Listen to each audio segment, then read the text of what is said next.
샬롬. 오늘도 민충만 목사와 함께 하루를 여시는 여러분에게 믿음, 소망, 사랑이 충만하시기를 기원드립니다. 오늘은 에레미야서 15장 1절로 21절의 말씀을 가지고 에레미야의 내적 갈등이라는 주제로 우리가 묵상한 것을 나누어 봅니다. 에레미야 15장에서는 에레미야 선지자의 내적 갈등과 하나님의 위로에 대한 말씀들이 기록되어 있습니다. 에레미야 선지자는 박해자들의 으름장과 협박 때문에 소명을 계속해서 감당하기 어렵다는 것을 하나님께 호소하자 하나님께서는 견고하게 보호해 주실 것을 지금 약속하시고 있습니다.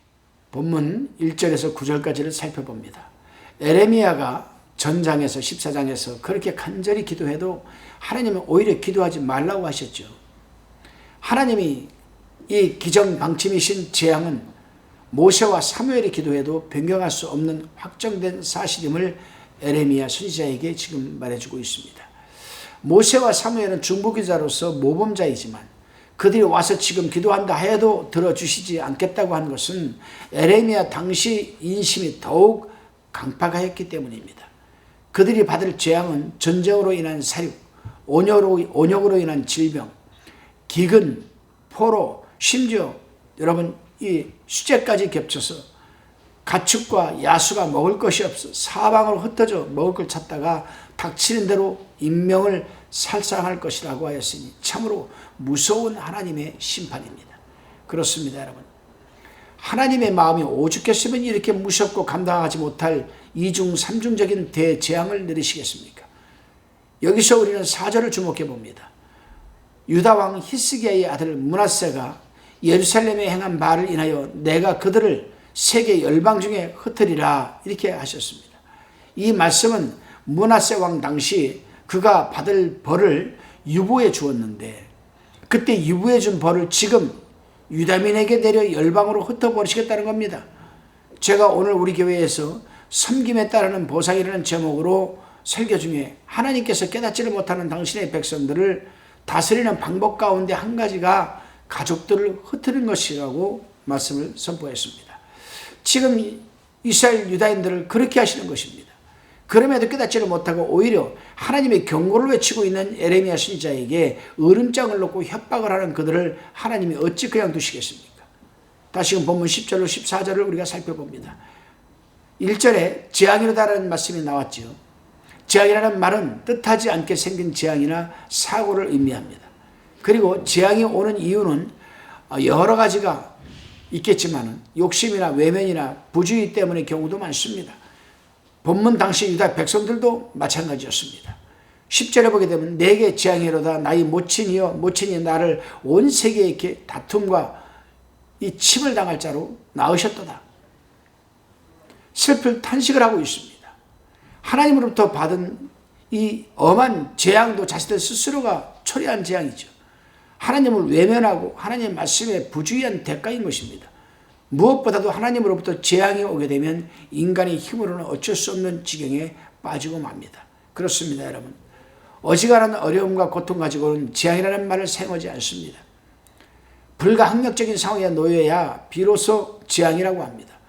우리 능력으로 구하고 도저히 손을 쓸 수 없을 때 하나님을 찾는 것이 미련한 인간의 한계인 것입니다.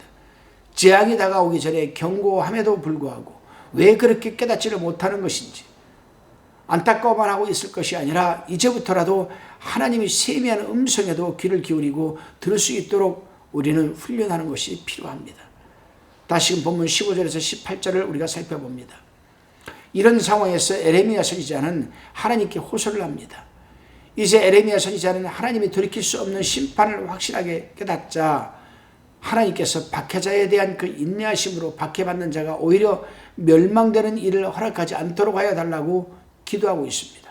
다시 말하면 자신에게 으름장을 놓고 온갖 협박을 하는 그들에게 죽지 않게 해달라는 겁니다. 그렇습니다, 여러분. 우리 하나님께서는 그 어떠한 상황에서도 당신의 백성을 지켜주시는 분이시지 죽이시는 분이시는 아닙니다. 그러므로 하나님의 참된 백성은 아무리 악한 상황에서도 하나님의 말씀을 붙들고 그 받은 사명과 소명에 최선을 다해야 하는 것입니다. 다시금 본문 19절로 21절을 살펴봅니다. 여기서는 에레미야 선지자의 심한 내적 갈등과 하나님께서 하시는 약속의 말씀이 나옵니다.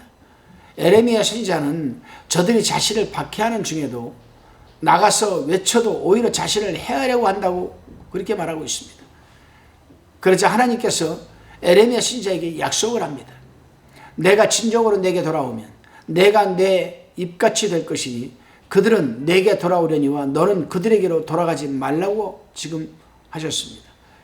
그러면서 하나님께서 에레미야 선지자를 그들 앞에 굳게 세워 노성벽이 되게 하시겠다고 지금 약속을 하고 있습니다. 그렇습니다, 여러분. 하나님께서는 인간의 마음, 즉 중심을 알고 계시기 때문에 지금 에레미야 선지자의 마음이 흔들리고 있는 것을 알고 계십니다. 그리고 에레미야 선지자가 외칠 때에 그들이 에레미야로 나오는 것은 회개하기 위해서 나오는 것이 아니요 꼬투리를 잡으려고 나오는 것임을 알고 있는 것입니다. 엘리야 당시에도 그랬고 예수님 외칠 당시에도 사두개인과 바리새인들이 그랬던 것처럼 말입니다.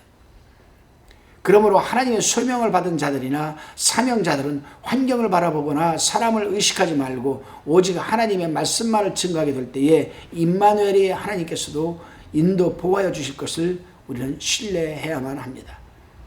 오늘 여러분 하루를 살아가시면서 그 어떠한 삶의 터전에서도 여러분 사람을 바라보지 마시고 환경을 의식하지 마시고 오직 살아있는 하나님의 말씀을 들고 선포하시기를 바랍니다. 기도드리시겠습니다.